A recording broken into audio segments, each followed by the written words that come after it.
I think, Mickey Mouse, you will get the key, but give me 1 second. Right now, we still have to catch the game. Afterwards, we're gonna continue the raffle for the keys.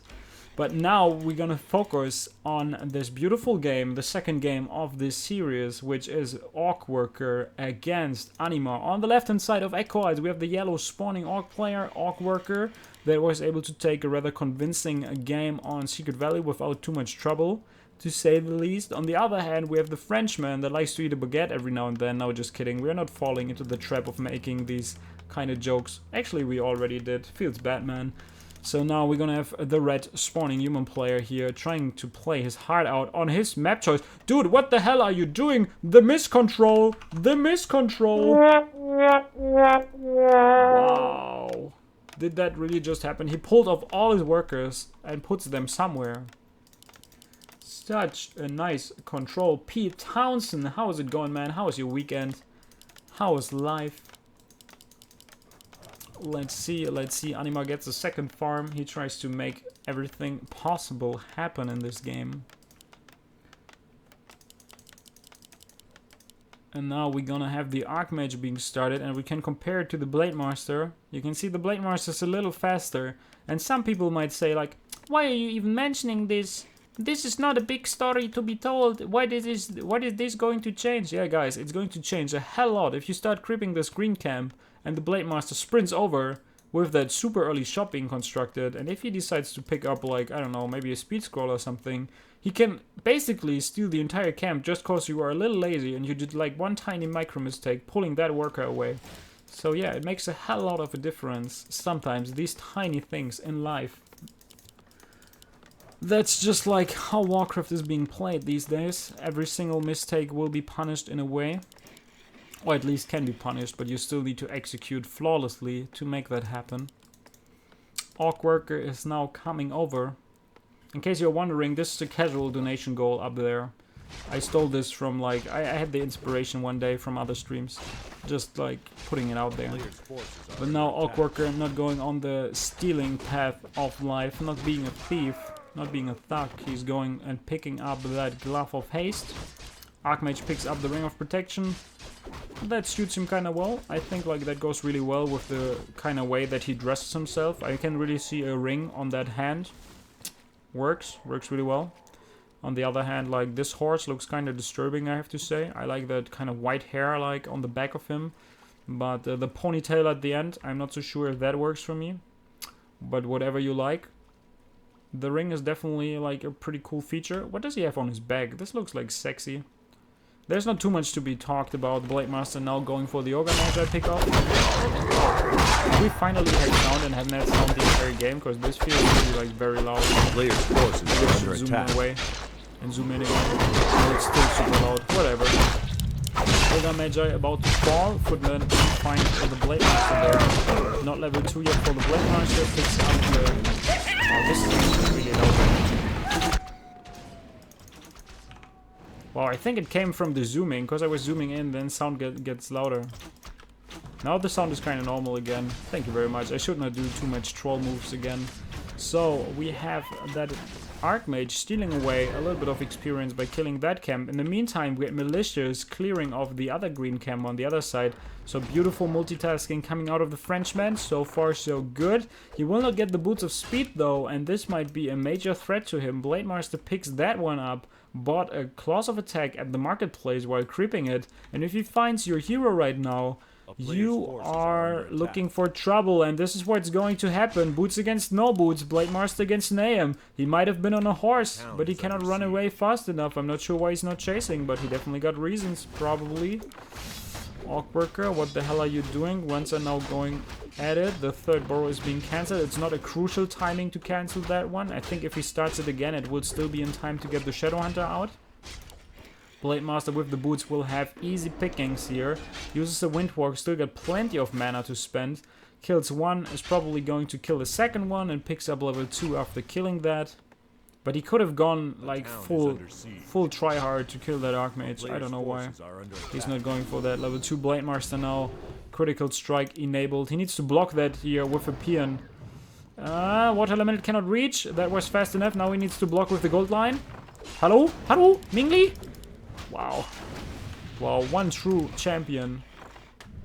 I think Lin would have had that. Lin would have seen that opportunity and he would have blocked. Big shoutouts to my man Lin.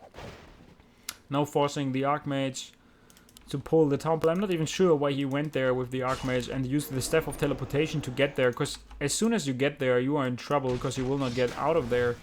That Burrow is not going down. Water Elemental being killed in the very last second. The Footman not making any progress on that kill here. And he's being killed. Another Footman joins the party. Says hello, hello, hello. Needs to run out of there. Archmage is now... He's running away. He bought a healing potion there. Is he going to play the Blood Mage once again? It almost feels that way. It almost feels this way. He is like... Right now we have the Blade Master trying to find the Archmage still. So Blood Mage it is as a second hero. I'm not really sure if this Blood Mage will work any better on this map. We do not see a Spirit Lodge for some reason. Like he was kind of forced to repair a lot and like reconstruct this Orc Burrow for like 3 or 4 times. So this kind of forced a lot of time that he could have harvested more lumber. Plus he had to sacrifice a few resources for cancelling it over and over again. Blade Master with the Ring of Protection +2, denying experience from his opponent. And we're probably gonna see a Tower Rush. Ivory Towers being bought. Town Portal being... No, actually he used that one, so he didn't sell that one. He sold the Ring of Protection and the Staff of Teleportation, so no more safety tools. We see Sorcerers coming out, Malicious being pulled. And he's going all in. The all-in push is coming, and it seems like OrcWorker knows what's coming his way. He knows what's coming his way. That Archmage picked up a healing potion, so he will not die instantly whenever there's a speed scroll all in on that Archmage with Hex and whatever. So the Peon is being killed. He saw the movement coming already towards his main base. A Kodo Beast being started here in the Bestiary and finished. That's amazing. Kodo Beast adds like a lot of more damage to all of your units, and you have the opportunity to eat a Water Elemental, which is one of the main damage output stuff that you have on the field. No more Militia time. Ivory Towers, like, can you build them further back, like maybe in your own main base? But now we're gonna have the Drain Mana on the Blade Master, but he's still got a big Imbu Potion. Towers are being upgraded right now. First Sorceress died. Second Sorceress in the far back. He should actually try to drain the mana from the Shadowhunter. Tried that, didn't work. Was hexed immediately, being attacked here at this Guard Tower. The Guard Tower not cancelled in time, not repairing the second one. Piercing damage from the Kodo Beast. Enough to kill that one off. Amazing how well executed that is here from OrcWorker. That Blood Mage should be very, very careful. There's still a healing potion on the Archmage that he could easily transfer over to his second hero. Not going to do that. The Archmage is chilling on the bright side of things. Not in danger of falling. But in the meantime, if you lose your Blood Mage, you lose a lot of opportunity there with him. You cannot drain the Spirit Walkers, you cannot drain the Shadowhunter or the Blade Master. You will never get banished in your entire life. The towers are all cancelled. No more wood to upgrade any more towers. Now he's running into the creeps that he left earlier there. The Archmage is going to kill one grunt. Second grunt dropping low, but with the Spirit Link, he will live another day. Or probably not. Gets the level 3 for the Archmage. Still needs to be careful. He probably needs to get out of there. I'm not sure why he's like staying there. Slow on the Blade Master. That is great to save the peasants. But level 2 already for the Shadowhunter. That Archmage is like having the time of his life. It's now summoning another Water Elemental. Wow, what the hell is he even doing there? If a Raider comes out with Ensnare, yeah, your life will be miserable in a second. One Sorceress dies, another one is being focused. The piercing damage, Blade Master going at it. This is one of the worst executions that I've seen in a long time, and Anima is one of the good guys that should actually know how this is being played. Blood Mage is coming back to the fight. We see more Sorcerers and a Priest coming in a second, but 2 Sorcerers and 2 Spell Heroes there. Ensnare should be ready. With Ensnare ready and a Speed Scroll on the Shadowhunter, I'm like pretty scared for the life of this little fella here. Okay, Dispel is being researched. Second Raider is out on the field. He's now starting to creep. That's of course a major mistake. The Water Elemental in the tummy of the Kodo is revealing the position of the Orc player. Malicious are coming as well. He's going to kill the Burrow, but he's not aiming for the Voodoo Launch yet. You need to kill that Voodoo Launch. It's so important. Okay, Orc player is coming back. The fight is about to break out. The Water Elementals are still busy hitting the Burrow though. The Peons are being pulled. The Priest, the one and only Priest, the only sustain that he got on the field is dead. So sustain is not part of the equation any longer. Water elements are focusing the Spirit Walkers. This is the first good step that I can see. The other water elements from the back are focusing the Shadow Hunter. Now we're gonna see the focus on the first hero. He's ensnaring the Sorceress. He should just commit to the Archmage with the Speed Scroll equipped. He actually used the Speed Scroll already. Could have bought a second one. Invo Potion on the Blade Master, still there, being drained. 0 mana on him, but Sorceress numbers are dwindling. Shadow Hunter picks up more and more steam, almost level 3 there. And now with 3 Raiders and Ensnare, that should be a done surround. Yep, it is. Easy game for Mr. OrcWorker. Level 3 for the Shadow Hunter, despite the fact that he barely creeped anything. And yeah, big round of applause for our true champion. Well deserved. Well deserved. And yeah, yet again. Poor Anima. Poor Anima. Not playing all that well in this game.